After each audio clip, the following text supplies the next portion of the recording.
Hey guys, this is Colin Vassallo with Cedarwood Outdoor School, and I often get asked, what is the very first thing that you do when you get to camp?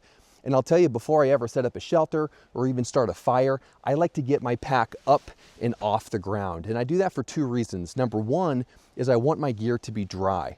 And number two is I want my gear to be accessible. Rather than constantly bending over, trying to dig through stuff, to have my pack at waist height or even chest height is going to make my gear and my kit much more accessible for me. And I want to show you a simple way that you can suspend your pack from any tree trunk. And it just requires two items. You need a small piece of cordage and a toggle of some sort, which could be a stick or a spare tent stake in this case.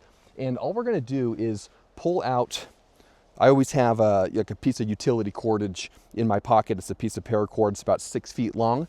And I'm going to unhank that. And on one end is just a standard bowline knot. And I'm going to show you all of this up close in just a moment, but so you can get the big picture. We're going to take that line around the tree trunk and feed it through that bowline loop so that now everything is anchored to the tree and that becomes our standing end.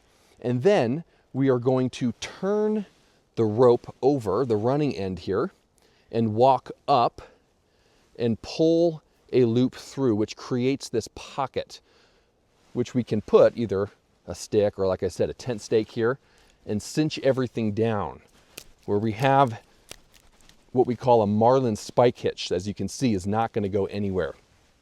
And now with this stake acting as our toggle, we can take our pack and feed the handle through and suspend our pack just like that. And you can adjust the height back and forth, whatever you like, and everything now is accessible.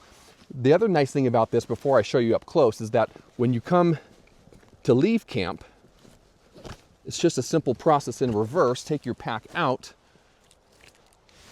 everything comes undone in a matter of seconds, just like that. Because some of those knots were difficult to see from afar, here's a close-up. This is our bowline knot that exists on the end of our line. We are going to feed that around the tree and fish the rest of the line through that loop. Cinch it down, and that becomes our anchor point. Now for the marlin spike hitch, we are simply going to take a turn in the line and walk up to pull a second loop through. And that pocket is what our toggle sits in to be able to secure our bag. And this line is easily adjustable and it's easily removable. The second the toggle comes out, everything slips apart.